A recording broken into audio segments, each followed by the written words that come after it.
My son's wife just told me there is no room for me at Christmas dinner. What she doesn't know is that I paid for every brick of that house, and I've been secretly funding their lives for 4 years. Time to remind them who really owns the place. After decades of sacrificing everything for my son and his family, this is what I got in return. Tell me, I am not the only mother who has experienced this kind of heartbreak. Comment your location below. It helps to know there are people listening to an old woman's pain. Hit subscribe because what I discovered next will shock you. I had been retired for 4 years, dutifully transferring $6,000 to my son David every month without fail. This year, I thought I would visit their home for Christmas, to experience the warmth and joy of the holiday season with my family. When I called, my daughter-in-law's voice came through the receiver, cold as winter frost. "Grace," she said, with barely concealed irritation, "please don't make this difficult for us. All 3 bedrooms are occupied," she continued matter-of-factly. "There really isn't any space." I hung up the phone and looked at the Facebook photos on my son's timeline, showing Victoria's parents arriving with their suitcases, settling into what I had hoped would be my room. Despite everything, I found myself smiling.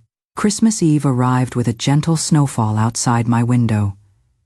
The kitchen was warm and cozy, filled with the sweet aroma of freshly baked cookies. Golden brown and perfectly shaped, they looked like little gifts arranged on white porcelain plates. My name is Grace Hayes, and at 60 years old, I had been enjoying retirement for 4 years after stepping down from my position as senior nursing supervisor at a major medical center in New Jersey. As I carefully removed the last batch of cookies from the oven, I found myself planning to call David and tell him I would drive over tomorrow to surprise him and Victoria. I missed my little grandson Lucas terribly, longing to hear his sweet voice calling me Grandma, and to give him a wonderful Christmas present. The phone rang for what felt like forever before anyone answered.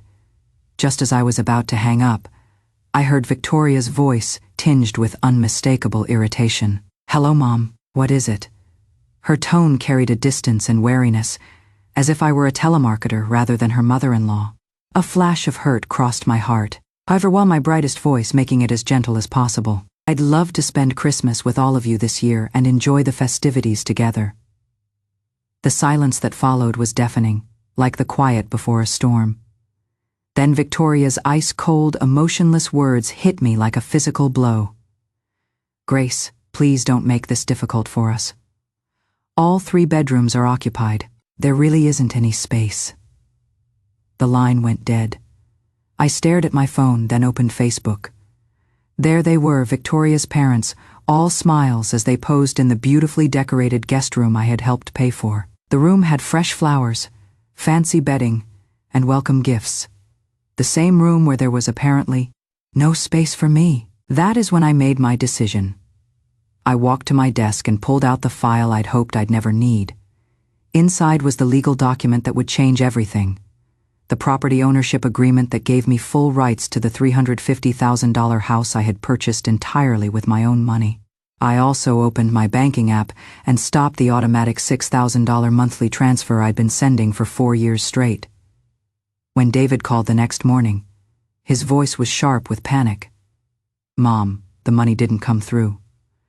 Victoria's asking questions. You need to fix this right now, or we're going to have a serious problem."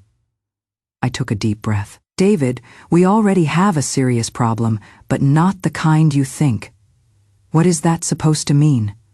"It means I know about the $50,000 in credit card debt you've been hiding. The debt collectors have been calling me because you listed me as a reference." The silence stretched on forever. "Grace, please don't make this difficult for us. All 3 bedrooms are occupied. There really isn't any space." Difficult. Make this difficult. I stood frozen in my kitchen, the cookie sheet slipping from my hands and clattering onto the flour-dusted counter. I could hardly believe what I was hearing and pressed further. "How could there be no space? Don't you have that 4-bedroom, 2-bathroom house? You and David have 1 room. Lucas has another. Aren't there 2 guest rooms remaining?" I knew that house intimately, after all. I had emptied my life savings to purchase it for them in full, and I could picture every corner of its layout with perfect clarity. "My parents are coming for Christmas," Victoria replied, her impatience growing more apparent. "That room has been reserved for them for ages. Plus, Lucas's toys have taken over another room completely. There is simply nowhere for you to stay." "Your parents?" I whispered, feeling my heart sink deeper with each word. I heard commotion in the background, and suddenly David's voice came through the phone. "Mom, well, maybe you could just celebrate on your own this year. The house is really quite chaotic right now. Next year, I promise I'll make sure you can come." His words were evasive and uncommitted, without any indication that he intended to advocate for me. Before I could respond, the call was abruptly ended. The dial tone buzzed in my ear, each beep feeling like a hammer blow to my chest. I sat at my dining table in stunned silence, surrounded by cookies that now seemed to mock my foolish hopes. The butter on them slowly began to melt, coating my cold fingers. Almost reflexively, I opened Facebook on my phone.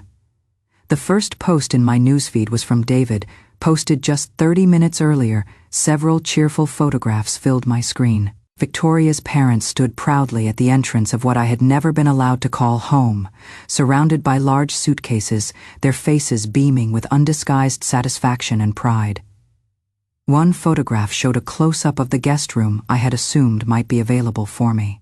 The bed was made with crisp, expensive linens and a fluffy down comforter. On the nightstand sat a beautiful bouquet of red roses.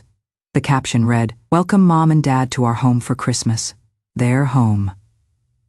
I stared at that bed I had never slept in, at my son and daughter, in-law surrounding Victoria's parents with radiant smiles, and I began to laugh. I laughed until tears streamed down my face. Those tears were scalding hot, rolling down the lines of my weathered cheeks and dropping onto the cold dining table. At that moment, my phone screen illuminated with a banking notification. "Your account successfully transferred $6,000 to David Hayes today at 6:05 p.m. I closed my phone and sat in the darkness, allowing waves of memories to wash over me. 4 years, 1,460 days and nights had passed since I transformed from a respected medical center supervisor into nothing more than an automated teller machine that existed solely for my son's family. I opened the bottom drawer of my desk and retrieved a thick file folder from beneath a pile of old receipts and documents. Purchase contract, receipts, property tax statements. The purchase contract clearly listed the owners as David Hayes and Victoria Hayes. Yet every single bank transfer receipt bore my name as the sender, Grace Hayes, $350,000. That represented 35 years of dedicated work at the medical center. Every penny I had managed to save through careful budgeting and sacrifice. It was my entire life savings. I still remembered vividly how, 4 years ago, I had to swallow my pride in a way I never had before to gather the funds for their down payment. Victoria had insisted on that specific house in Princeton, claiming it was in an excellent school district and conveniently located near their workplaces. My savings fell $5,000 short of the required amount. David had sighed heavily in front of me, explaining that Victoria had declared the wedding couldn't proceed without securing that particular house. Seeing my son's anguished expression broke my heart completely. With no other options, I forced myself to make the most difficult phone call of my life to Dr. Robert Palmer, the former medical director at our facility. Dr. Palmer and I had worked together for many years. He knew I had always been proudly self-sufficient and never asked for help from anyone. When I explained my situation, he immediately withdrew $50,000 from his retirement account without asking me to sign any formal agreement. He simply said, "Grace, I trust your character completely. Take this money and don't let the children suffer." I was moved to tears by his generosity, but I insisted on writing him a proper promissory. That slightly yellowed piece of paper still rests in the depths of my drawer today. The day they received the property deed, both David and Victoria knelt before me in gratitude. David's eyes filled with tears as he declared, "Mom, thank you so much. I will spend my entire life honoring and caring for you." Victoria also wept, grasping my hands tightly and speaking words that sounded sweeter than any song. "Mom, you are like my own mother. We'll take care of you in your old age and be with you until the end." I believed them completely. Looking at them in that moment, I could envision the happiness my golden years would hold. After their wedding, Victoria mentioned that as a recent graduate just starting her career, her salary was quite modest. She worried that making mortgage payments would severely impact their quality of life and leave her feeling financially insecure. I couldn't bear to see my son caught in the middle of this dilemma, and I feared this hard, when marriage might face new obstacles. So I voluntarily offered to supplement their income with $6,000 monthly as living expenses. At the time, I told them, "You are just starting out, and I want to help you get established. Once you are financially stable, I'll stop the payments."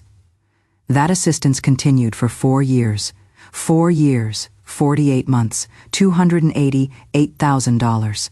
My retirement pension was only $2,000 monthly, so providing them with $6,000 meant I had to withdraw an additional $4,000 from my savings account every month. I couldn't afford to get sick, take vacations, or buy new clothes. The grocery store employees knew me as the woman who exclusively shopped the discount racks. Last winter, my arthritis flared up severely, requiring minor surgery on my knee. The doctor ordered bed rest and regular physical therapy sessions.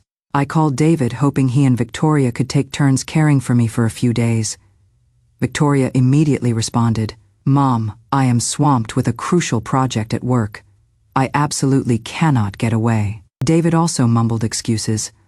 "Mom, I am scheduled for a business trip next week. Let me see what I can do when I return." In the end, I managed everything alone, using a walker to slowly navigate my way to the medical center for rehabilitation sessions. Every step felt like walking on razor blades. Yet just last month, when Victoria's mother caught a minor cold and spent 2 days in the hospital, both David and Victoria took time off work.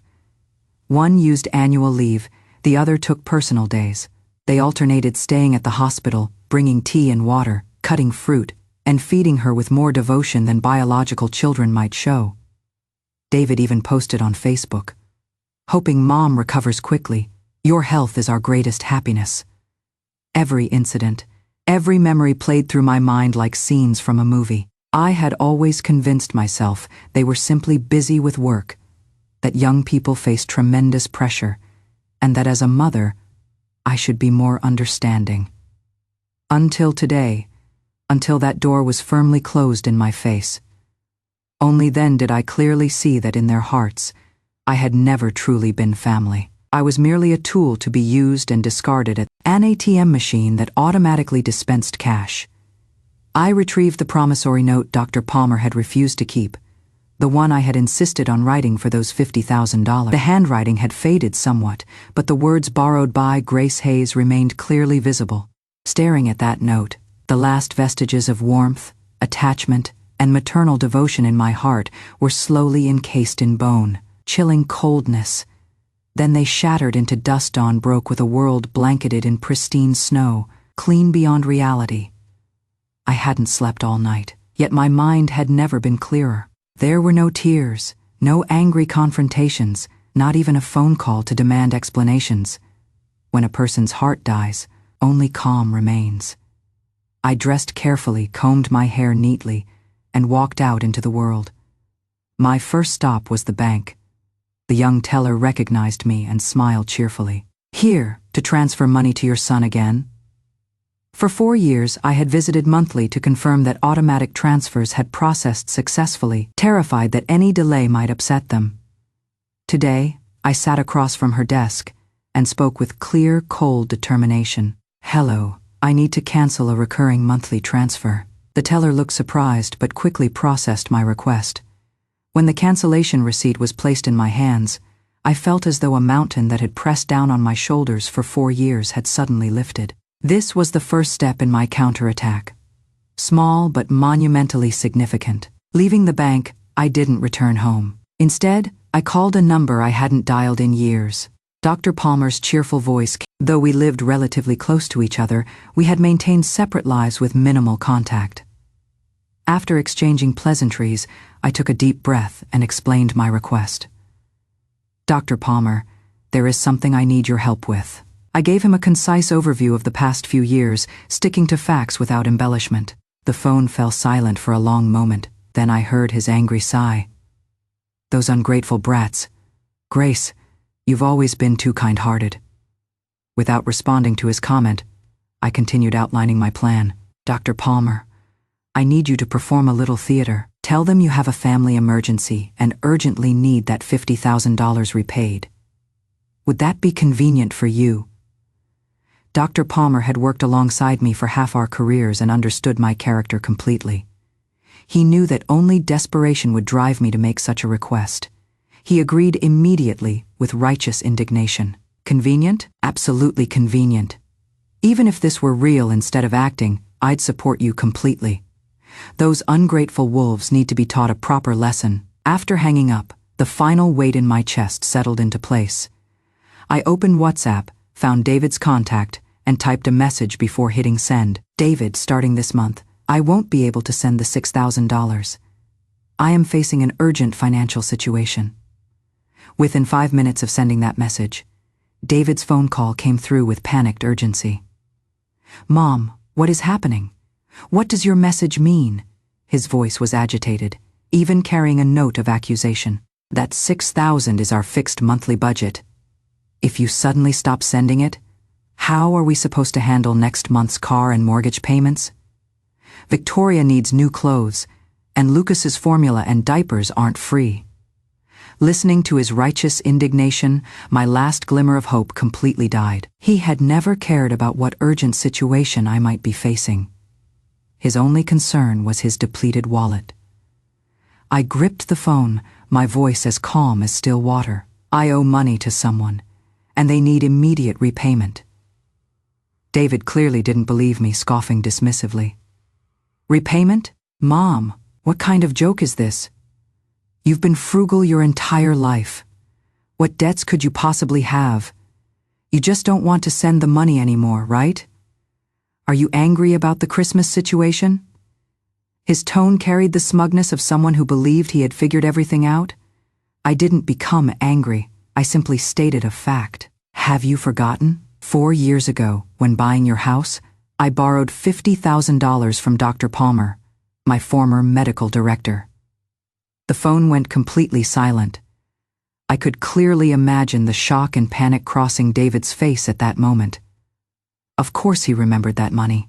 I had taken him with me to Dr. Palmer's house to collect it, but during these 4 comfortable years of enjoying everything I provided, they had apparently forgotten this detail completely. I didn't give him time to recover, immediately delivering my first devastating blow. You need to prepare yourselves. You'll have to repay that $50,000 for me. The silence on the other end lasted less than 3 seconds. Then Victoria's shrill voice exploded through the speaker. What, $50,000? Why should we pay it back?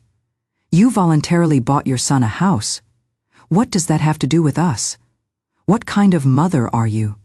Just because we couldn't accommodate you for Christmas, you are using these underhanded tactics to punish us. Her voice was sharp and piercing, each word dripping with malice.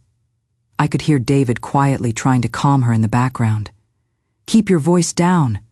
This only triggered more hysterical screaming from Victoria. Keep my voice down about what? She wants us to pay back $50,000. We don't have $50,000. Your mother is a malicious old witch who can't stand seeing us happy. I heard the sound of dishes crashing, a child crying, complete chaos.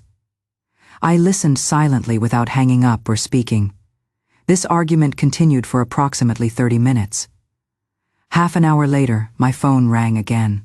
The caller ID showed Victoria's number. I answered, while discreetly pressing record. The moment the call connected, Victoria's abuse poured out like a torrential flood. You old hag, what are you scheming? Are you jealous that we're living too comfortably? Do you have to destroy us to feel satisfied? I am telling you, we won't pay a single penny of that $50,000. Sue us if you dare. Her voice trembled with fury, filled with venomous hatred, rather than becoming angry. I responded with the calm precision of someone reading a medical report. Victoria, first, please watch your language. I am still David's mother. Second, this money represents my personal debt to Dr. Palmer, documented with a promissory note. I am retired now without sufficient funds for immediate full repayment, so I am asking you for help. After all, you are the ultimate beneficiaries of those funds, which became the bricks and mortar of the house you are living in. Don't give me that nonsense, Victoria interrupted furiously. Promissory note? Who knows if you fabricated it just now? Show us proof if you are so confident. Proof certainly exists, I replied evenly. Moreover, Dr. Palmer mentioned that given his advanced age, he cannot wait indefinitely. If this debt isn't settled by year's end, he plans to visit you personally, or perhaps stop by David's office to discuss with his supervisors whether the company might assist in resolving their employees' personal financial obligations. You wouldn't dare. At the mention of company, Victoria's voice immediately weakened. David, who valued his reputation more than life itself, immediately grabbed the phone from her. His voice shook with fear and pleading. Mom, please don't do this. We can talk reasonably. Don't make this a bigger issue. If Dr. Palmer comes to my workplace, how can I face anyone? How will I continue working there? I am speaking reasonably, I responded coldly. Within 1 week, give me a definitive answer about how you plan to repay that $50,000. Otherwise, I'll have to ask Dr. Palmer to visit you personally for discussions. Victoria continued shrieking in the background. Let him come, let's see if he dares. He is not welcome in our house. If he shows up, I'll call the police and report him for trespassing. I ignored her ranting and hung up directly. I saved that clear recording as evidence one and stored it securely. I knew the war had only just begun, and I had already put on my strongest armor 1 week past, neither long nor short. My phone remained eerily quiet. David and Victoria made no calls and sent no messages. They were obviously convinced I was merely bluffing to intimidate them. After all, the old me had always been so soft-hearted, so easily manipulated. Unfortunately for them, they were wrong. A mother whose heart has been completely broken can be more ruthless than anyone. On the morning the deadline expired, I called Dr. Palmer. Dr. Palmer, they haven't responded. I am afraid I'll need to trouble you to make that visit. No problem. Dr. Palmer's voice was full of energy. I've been waiting. Those little brats need to learn their place. Send me the address. I texted him David's office address, including the floor and location of his workspace. Then I sent David a message. David, Dr. Palmer mentioned he hasn't seen you in quite some time and would like to chat. He is waiting for you in the coffee shop downstairs from your office. Please go handle this. Within 1 minute of sending that message, his panicked phone call came through. Mom, what are you trying to do? Did you really send Dr. Palmer there? His voice was filled with barely contained terror. He decided to go himself. I couldn't stop him, I replied casually. You. He was so angry he couldn't form words, finally speaking through gritted teeth. I am going down. I am going down right now. In the coffee shop downstairs, Dr. Palmer delivered a masterful solo performance according to our predetermined script. Upon seeing David, he began with genuine, seeming tears, describing how his son's business had failed and the family desperately needed money. He grasped David's hand, speaking with heart-wrenching emotion. David, Dr. Palmer isn't trying to pressure you, but I have no choice. Your mother isn't in an easy position either, but my family is struggling to survive. Dr. Palmer's natural leadership presence made his performance incredibly compelling. His theatrical display attracted stares from everyone in the coffee shop. David stood there surrounded by pointing fingers and whispered conversations, his face turning the color of raw liver, wishing he could disappear into the ground. His precious dignity meant everything to him, and I intended to personally shred it to pieces. Dr. Palmer sensed the moment was right and retrieved a copy of the promissory note I had prepared in advance from his briefcase, slamming it down on the table, black and white on paper. "David, you are a successful young man. You can't let your mother carry this debt at her age." David stared at that copy, speechless, sweat beading on his forehead. He knew that if this situation wasn't resolved today, tomorrow he would become the laughingstock of his entire company. He could only continuously apologize while nodding and bowing. "Dr. Palmer, please don't be upset. We'll repay the money, we absolutely will."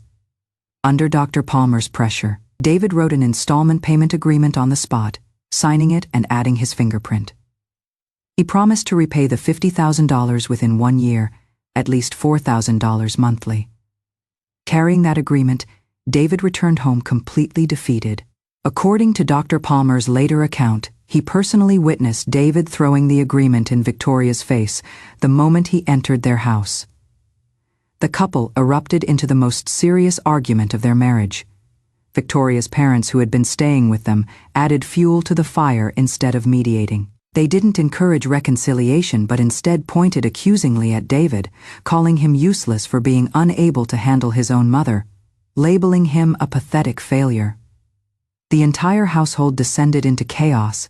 Listening to Dr. Palmer's description over the phone, I felt no emotional response whatsoever.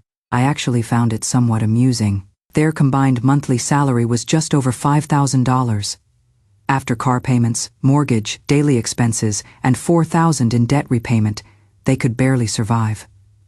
That evening, I received a joint trial phone call from the couple. David made the call, but Victoria led the attack. She screamed hysterically, demanding to know why I was pressuring them so severely. "Money, money, money. That is all you care about. Do you think we're not miserable enough? Do you have to push us to the breaking point to feel satisfied?"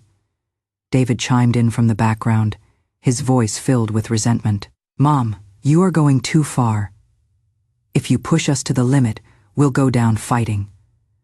I'll quit my job, we won't repay the money, and let's see what you can do to us." Listening to their complete lack of remorse and escalating threats, rather than becoming angry, I began to laugh. I laughed louder and louder until tears streamed down my face. The two on the other end were confused by my laughter and stopped their ranting. "What are you laughing at? You crazy old woman," Victoria cursed. I stopped laughing, my voice cold as Arctic ice. "I am laughing at your naivety. Go down fighting. What weapons do you have to fight me with?" Victoria was completely enraged by my attitude and shouted the words that would provide me with my ultimate weapon. "We have plenty, don't forget. The house is in both our names. It is our house. If you are so capable, take it back from us. Right, take it back if you can." David joined in the taunting. I listened quietly to their desperate bluster, my smile growing deeper.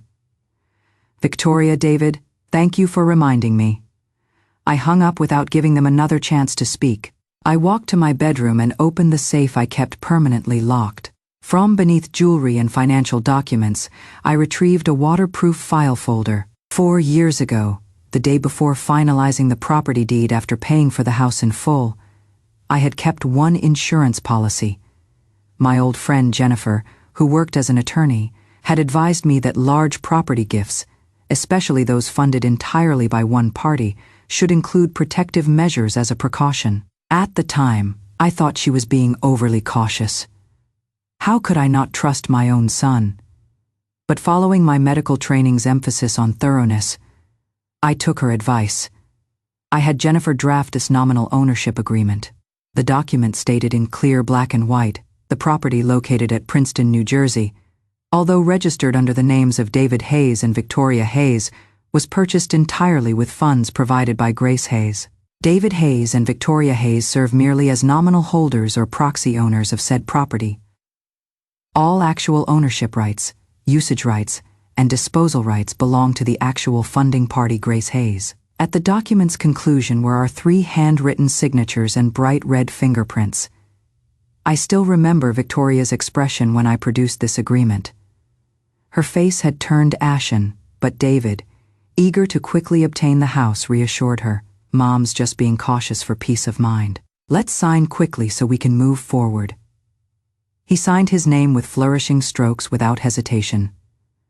Although Victoria was reluctant, under David's urging she eventually signed as well. When I put away that agreement, I told myself I hoped I would never need to use it. I hoped my son and daughter-in-law genuinely intended to honor and care for me. How prophetic those words proved to be. I photographed the agreement clearly with my phone. Then I sent the image to David. I followed with a text message. Since you feel so wronged living in my house while repaying my debts, I'll return the house to you. Actually, no, I am taking it back. David's brain went completely blank when he received that photograph. He stared at the property nominal ownership agreement on his phone screen, especially those 3 glaring signatures and red fingerprints, feeling his blood freeze in his veins. With trembling hands, he passed the phone to Victoria. Victoria looked at it and released a piercing scream.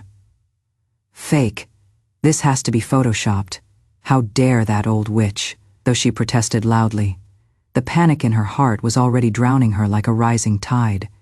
She recognized that signature, that fingerprint. They were her own. They frantically searched online for paid legal consultation services that night. They sent the agreement photo to an attorney, explained the entire situation, and desperately inquired about the document's legal validity. Clinging to their last hope, the lawyer's response was cold and professional. Based on the materials you've provided, this property nominal ownership agreement contains all necessary elements, clearly establishes the proxy arrangement, includes confirmation signatures from all 3 parties, and combined with your mother's ability to provide complete purchase payment records, forms a complete chain of evidence. This agreement has extremely strong legal validity. Legally, the actual owner of this property is your mother. You are merely nominal proxy holders, and the court would very likely support your mother's claim to recover the property. Each word from the attorney struck them like hammer blows, shattering their crumbling hopes. The final sentence cast them into complete despair. Simply put, if this proceeds to litigation, you would not only have to move out, but your likelihood of losing the case approaches 100%. What did this mean? It meant they would not only have to pay an additional $4,000 monthly in debt service, they were also about to lose the place they currently lived. This mansion they had always taken such pride in and considered their private property. Victoria collapsed onto the cold floor, staring blankly ahead, muttering repeatedly, "Impossible. This can't be happening." Her parents were also completely stunned. They had come to enjoy luxury in their daughter's mansion, but suddenly, even the house was disappearing. This mother-in-law they had always dismissed as old-fashioned, and weak had kept such an ace up her sleeve from the very beginning. David's sanity completely collapsed. He began frantically calling me, once, twice, 10 times. I watched his name flashing repeatedly on my phone screen, calmly putting it on silent mode and ignoring every call. When phone calls failed, he started sending text messages and WhatsApp communications. First came accusations. "Mom, you planned this all along, didn't you? You've been scheming against us from the beginning." Then threats. "If you really throw us out, I'll cause scenes at your old medical center and in your neighborhood. I'll let everyone know what a cold-hearted, ruthless mother you are." Finally, desperate pleas. "Mom, I was wrong. I was really wrong. Please don't do this. We're family. If you throw us out, where will we live? Lucas is so small. Do you have the heart to make him sleep on the streets with us? Mom, please. I am begging you. Open your door so we can talk face to face." I read those messages with complete emotional detachment, family. From the moment you coldly rejected me with "no space available," we stopped being family. I replied with a single sentence. Legal matters should be handled by lawyers. Then I called my attorney friend Jennifer and told her to formally send the lawyer's letter and begin legal proceedings for property disposition. My voice was calm and resolute. The lawyer's letter arrived like a final ultimatum delivered by courier to David's house. That envelope bearing the law firm's official seal completely shattered Victoria's parents' dreams of retirement in this place. They realized this was no longer a family dispute but serious legal action. This household was about to fall apart. The day after receiving the lawyer's letter, Victoria's mother began quietly packing with her father. Victoria tearfully grabbed her mother's hand, trying to stop them. "Mom, where are you going? What will I do if you leave?" Her mother yanked her hand away, her face showing none of its former kindness, only irritation and disgust. "What should we stay for? To sleep on the streets with you?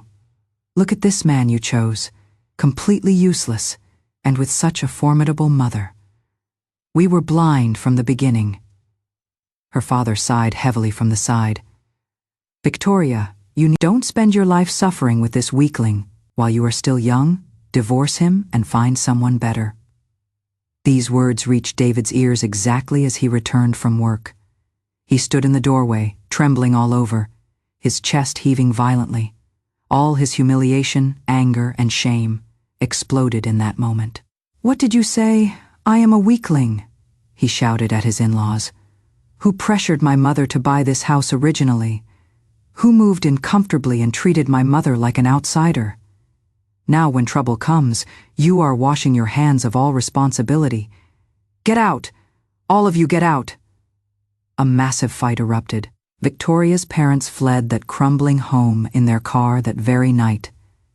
The house that had seemed so lively with their presence suddenly became cold and empty. Victoria directed all her resentment and despair at David. She grabbed him, hitting and cursing.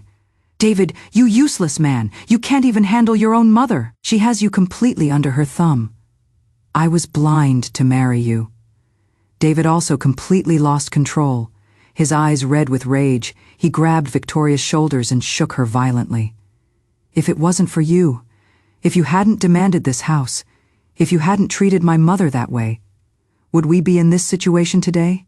Victoria, you destroyed this family." Finally, Victoria ran out crying and returned to her parents' house in Philadelphia. David sat alone in the empty living room, completely defeated. The floor was littered with debris, mirroring his collapsed world. Looking at this home he had once been so proud of, for the first time he felt despair penetrating to his bones. 3 days after Victoria returned to her parents, David drove alone to my city, desperate and with nowhere else to turn.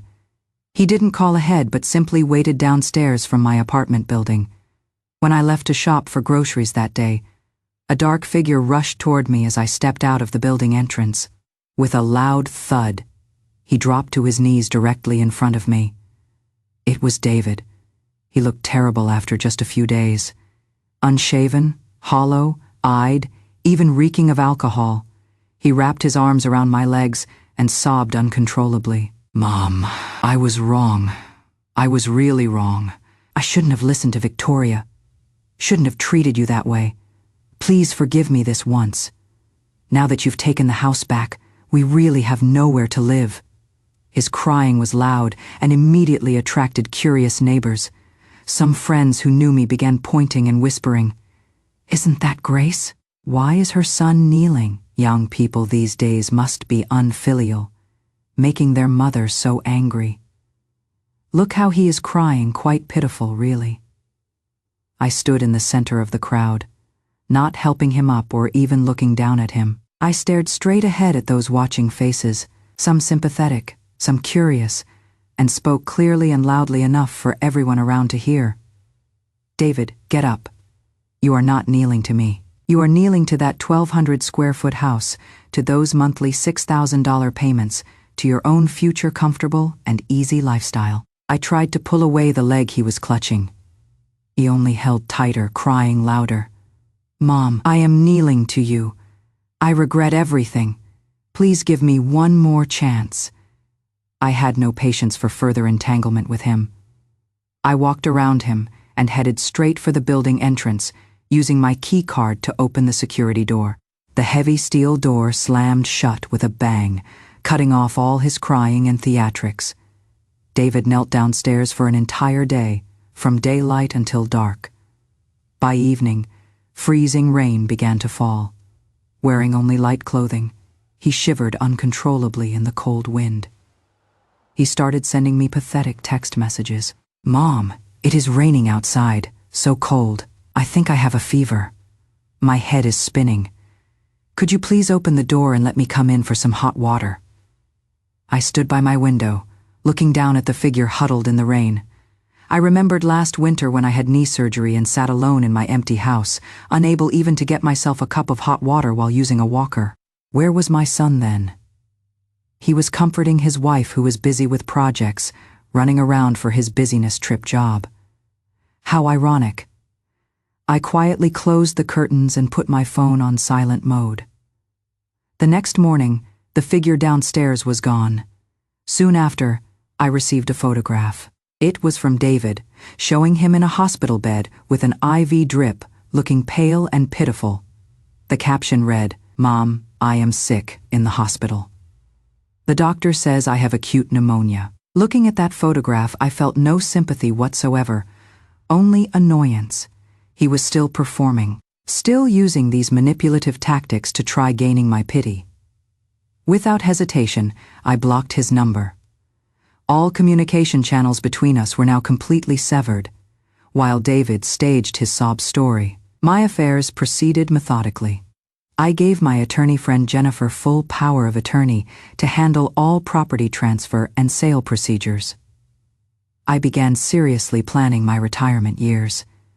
I used to think my golden years would revolve around my son and grandson. Now, I wanted to live for myself. Because of its excellent location and school district, plus proximity to Princeton University, the house found suitable buyers quickly after listing. A young professor and his family fell in love with the location. All procedures were handled through my attorney. I never set foot in that house again. The day I signed the contract and received payment, I looked at the additional $1.5 million in my bank account without the excitement I had imagined. My first action was transferring $50,000 to Dr. Palmer. Then I drove to his house with fruit and supplements to thank him personally. When Dr. Palmer saw me, he smiled and said, "You silly girl, being so formal with me. I can't accept the money since I was just acting for you." I insisted on leaving the money. "Dr. Palmer, the acting was fake, but your $50,000 kindness 4 years ago was real. Without you, I couldn't have taken that first step. You must accept this money, or I'll never feel at peace." We went back and forth for quite some time before Dr. Palmer finally accepted my insistence. He said, "Fine, I'll keep the money. Consider it savings for you. If you ever face difficulties in the future, come to me anytime." Leaving Dr. Palmer's house, the final weight lifted from my chest. From the remaining money, I invested $1 million in a high-yield 5-year savings account. The interest alone would cover my daily expenses and any emergencies, ensuring my retirement years would be financially secure. With the remaining $500,000, I made a decision that surprised everyone. I enrolled in a 3-month luxury world tour, from Asia to Europe to the Americas. I wanted to see this world I had lived in for 60 years, but never truly experienced. I chose to visit Spain, Italy, Switzerland, and France, ending with 2 weeks aboard a luxury Caribbean cruise ship. The day before I packed my bags and prepared to depart, Victoria arrived at my doorstep with my grandson Lucas. She tried to kneel down like David had. I stepped aside in time to avoid it. She stood there crying like a rain-soaked flower, her performance more convincing than David's because her desperation was more genuine. Her face had grown thin, her eyes sunken, making her look 10 years older than her actual age. "Grace, we know we were wrong, please. For Lucas's sake, give us another chance. Without the house, we really don't know how to survive." She pushed my barely verbal grandson toward me, coaching him. "Say Grandma, quickly say Grandma. Ask Grandma not to abandon us." Lucas looked at me, this strange grandma, with innocent, blinking eyes. Looking at this child who shared my blood but remained a stranger, my heart softened momentarily, but that softness extended no further. I took $1,000 cash from my wallet and tucked it into the child's jacket pocket. I told Victoria, "Consider this a final gift from his grandmother. Your future path is yours to walk, Grace." Victoria tried to say more. I didn't give her the opportunity. I pulled my suitcase, put on my sunglasses, and walked past them without a backward glance. A few hours later, my Facebook showed its first new photo. In Newark Airport's VIP lounge, I held a glass of champagne, smiling brilliantly and freely at the camera. I wore an elegant beige linen suit, my hair styled in soft curls, my lipstick bright red. The caption read, "The world is vast, and I want to see it all. Second half of life, living for myself." Comments from my former medical center colleagues poured in with likes and messages. "Grace, you look so young. I envy your courage. Enjoy yourself. You deserve this." You're reading these comments, I smiled. This was the first time in ages I felt truly free. Having lost their house, their financial support, and facing $50,000 in debt, David and Victoria's life plummeted overnight from comfortable middle-class suburban living to rock bottom. With the $1,000 I had given my grandson, they rented a shabby one-bedroom apartment in an industrial area 30 minutes from downtown Princeton. Moving from a 1,200-square-foot luxury home to this dark, damp, leaking apartment where neighbors constantly fought created a devastating adjustment for Victoria, who had grown accustomed to comfort. She cried every day. Without my subsidy, their combined monthly income of just over $10,000 had to cover $4,000 in debt repayment, plus car loans, insurance, gas, food, and childcare, leaving barely enough for basic survival. The enormous financial and psychological pressure caused David to make frequent errors at work. He ruined an important IT project, resulting in furious reprimands from his supervisor, who ultimately demoted him from project manager to regular programmer with half his previous salary. Victoria fared no better. She spent every day at work complaining about her evil mother, in-law, and incompetent husband, causing all her colleagues to avoid her. Eventually, she was transferred to the most undesirable night and weekend shifts. They fought daily over money, over whether diapers cost too much, whether dinner should be cheap noodles or inexpensive pizza, over a single dollar's worth of gas. All their love and dignity crumbled before poverty and petty concerns. David began desperately missing those worry-free days when his mother arranged everything and provided for all their needs. He looked at the freezing bedroom in their rental apartment due to inadequate heating, at Lucas sleeping on a floor mat, at Victoria's resentful face as she complained about him daily, and for the first time truly understood what he had lost was not merely a house or an ATM machine. He had lost a mother's unconditional love and the stable, happy home that could have been theirs. Victoria also felt regret. But she regretted not being clever enough to somehow get hold of that damned property nominal ownership agreement and destroy it, rather than regretting her cruel treatment of her mother-in-law. Occasionally, during sleepless nights, she would check my Facebook page, which had blocked her. Through mutual friends' likes, she could see my travel photos from around the world. I wore a red Gucci dress at Rome's Colosseum, leisurely sipped coffee at a Parisian cafe, enjoyed spa treatments on an Aegean yacht. In every photo, I looked radiant and energetic, younger than I had appeared in the past 10 years, more vibrant than any woman her age she had ever seen. Those images pierced their eyes like red, hot needles, envy, jealousy, regret, despair. All negative emotions filled their hearts completely. They finally understood that when they treated family bonds as calculated bargaining chips, they had already lost everything. I watched my fifth sunrise from the deck of a luxury Mediterranean cruise ship. A sunrise party was taking place on deck, and I was surrounded by friends I had met during my travels. We came from different corners of the world with varied life experiences. Some were lawyers, others doctors, retired professors, and successful entrepreneurs. But in that moment, we all cheered together at the magnificent scenery before us. Patricia, an elderly woman from Australia, linked her arm through mine and laughed. "Grace, your smile is absolutely contagious." I turned to embrace her. During this journey, I had made many genuine friends. They didn't care whether I had a son or owned property. They simply appreciated me as a person. We tasted cuisine from different countries together, strolled through foreign city streets together, raised glasses in celebration of life at elegant restaurants together.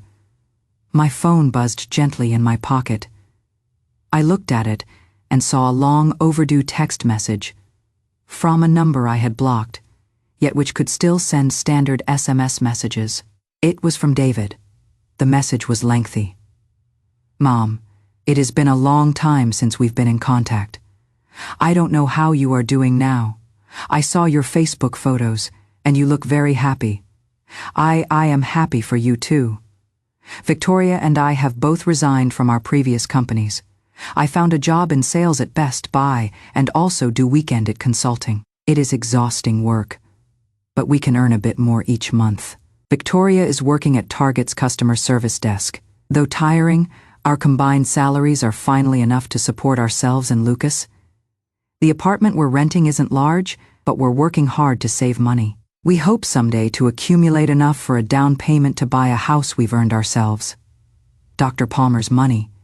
We're repaying it on schedule every month. Though slowly, there will come a day when it is completely paid off. Mom, I know it is too late to say anything now, and I don't expect your forgiveness. I just want you to know that I've grown up. I now understand what responsibility means, what earned success means. I no longer take everything for granted. Mom, I am sorry sincerely. I wish you happiness in your golden years." The signature read, David Hayes. I stared at that text message for a long time. I didn't reply, nor did I delete it. I looked up toward the distant horizon. A fiery red sun was rising from the azure Mediterranean, spreading golden light across the entire sea surface in a breathtakingly magnificent display. Patricia noticed the tears in my eyes. Without asking questions, she gently patted my shoulder and walked away, giving me space to be alone. I took a deep breath of the salty sea air, raised my champagne glass toward that newborn sun and toward my own rebirth, and gently clinked it against the air. I thought about the old Grace who had worried constantly about her children, faithfully transferring $6,000 every month. That Grace had died long ago. She died the moment she was coldly refused at their door. She died when she saw the bed prepared for strangers, the carnations that should have been meant for her. She died when she realized she was nothing more than an ATM machine. But from that death, a new Grace was also born. A Grace who lived for herself. A Grace who knew how to love herself. I took out my phone and recorded this moment in my travel journal app. Day 50 at sea, Barcelona to Venice. Standing on deck at sunrise, I realize I've finally learned the most important lesson of my life. You can't pour from an empty cup. I spent 60 years pouring for others. Now, it is my turn, and I have never felt more full. That is our story. We hope you enjoyed this incredible tale. Share your thoughts in the comments below. We'd love to hear from you. Subscribe for more captivating stories like this, and don't forget to like and share this video. Thank you for being here with us. See you next time.